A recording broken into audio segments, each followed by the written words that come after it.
All right, hello. Good morning. I am on my way to work, and yes, I am going to be doing my makeup as I drive and as I vlog. It's super safe, you guys. Do this at home. Oh my god. So, I mentioned before how people just like to just leave out of my life. It's usually pretty unexpected and random with no really with no like explanation or anything. Oops. And it just kind of baffles me. Oh, hello. I've got 3 people watching me. Hi, how are you?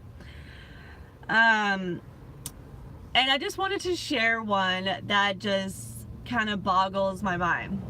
That just kind of boggles my mind. So I met this chick about 6 months ago. I may have mentioned her on this vlog before, but I met this girl back when I was still doing Synergence pretty heavy, and I was trying to like figure out my way to do it. You know, I was going live on Facebook and stuff, and I was at Starbucks one weekend and went live on Facebook to demo this new blue color, blue lipstick. And she was sitting next to me, and I don't want to say this, but I don't know, she was sitting there next to me for like the last like hour or whatever, and she ended up like, I got her attention, I guess, because I was sitting right next to her going live on Facebook, and she's like, oh my god, like, what is this chick doing? And so it turns out this girl, this woman, she first introduced herself as like a stand-up comedian, and I'm like, cool, okay. But then like told me that she is a sex hypnotist or sex therapist. I'm not really sure exactly what she calls herself. I think it's a hypnotist. And she's like pretty wild, pretty crazy, pretty out there, and I thought she was pretty cool. She bought a bunch of lipstick, and we kept in touch. So we were friends for a while, and then she has these like crazy stories about people that she went on dates with, and her Bumble account, because she's a sex therapist, and she has all these like crazy sex stories.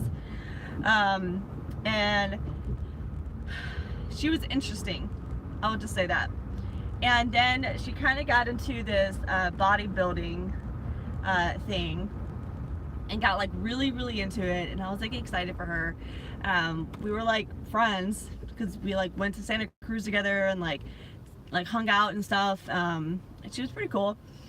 So back after Eric and I broke up, she was really there to kind of help me with like dating issues and shit like that, like just like a friend would be, more or less just like a wall to bounce shit off of. Just the typical like female, like, hey, I'm sending this to my girlfriend and we're gonna like talk shit about this guy like being an asshole, that kind of vibe. And the last thing that I sent her, I guess, like sent her over the edge, that she like couldn't handle being friends with me, I don't know, or just like, I don't know, I chalked it up as that she was just really stressed out about her like competition.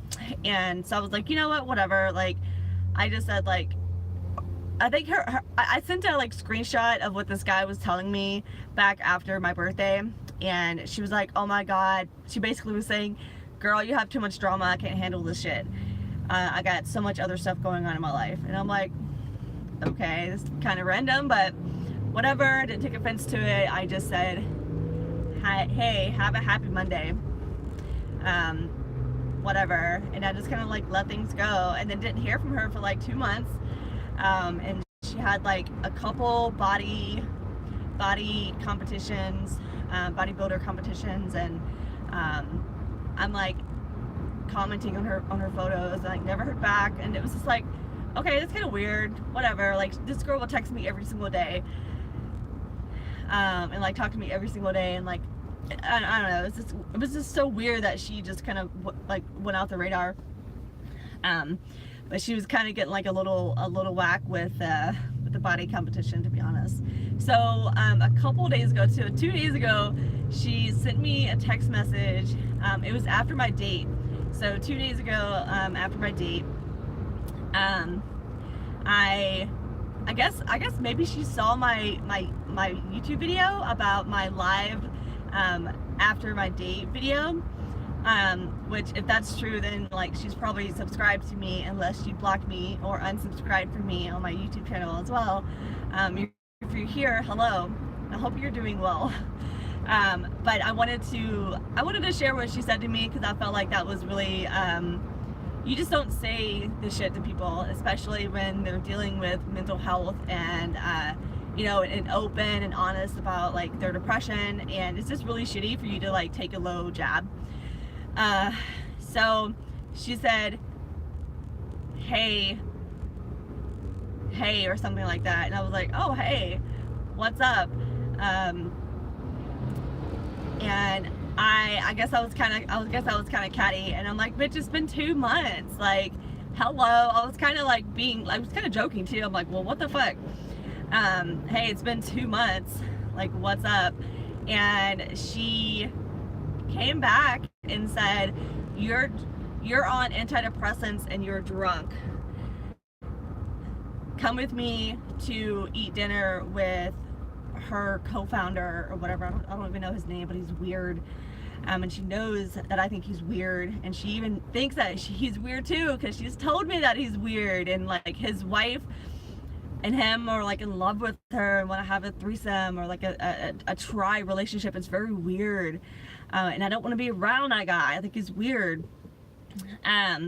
But for her to come at me and say like, you're on antidepressants, like basically saying like, oh, you're fucked up. Not necessarily the best way to come at a friend that you haven't talked to in 2 months. And I'm like, you know what, first of all, like, not drunk, and that's pretty fucked up. Like, who are you to come at me like that after 2 months? Like, that's fucked up. And didn't hear anything back from her, and I found out that she blocked me on Facebook, so that's really immature. That's fun, but you know, whatever. This is how people leave my life. People just have their own agenda. People just do whatever the fuck they want to do. And if I call you out for being a piece of shit and being like just being shitty, like, I'm sorry that I had to be the one that called you out. And if you want to live that way, you can live that way. Like, I don't need you in my life. I don't need that negativity in my life. And I guess a lot of people maybe just like put up with it and deal with it, but I'm not one to deal with bullshit. And it's just like, wow, you know, okay, cool. See you never again, I guess. I hope she's doing well. If you're watching, I hope you're doing well. But people be crazy. Jason, what are you saying? You don't need people around that. I know. Thanks, Jason. It's just like crazy. And I just wanted to get on here and share the story with you guys. It's pretty funny. But people come in and out of your life all the time, and don't feel like just because they're in your life right now that they have to stay in your life forever. People come in your life for a reason, and a season, or a lifetime. That's kind of what I say. And I guess I kind of say that the same for like relationships and like breakups and stuff, and that, you know, people that have been together for years and they become a different person because you know, like when you're with someone for like so long, as a young adult, and then you like grow up and become an adult, become the person that you are, a lot of times people just grow apart, and that's like the saddest part. But anyways, people come in your life for a reason, a season, or a lifetime. So keep that in mind. And don't let people who don't want to fuck with you, fuck with your mind. And look around into your circle. If your circle is not lifting you up, then get a new circle. All right, guys, happy Thursday.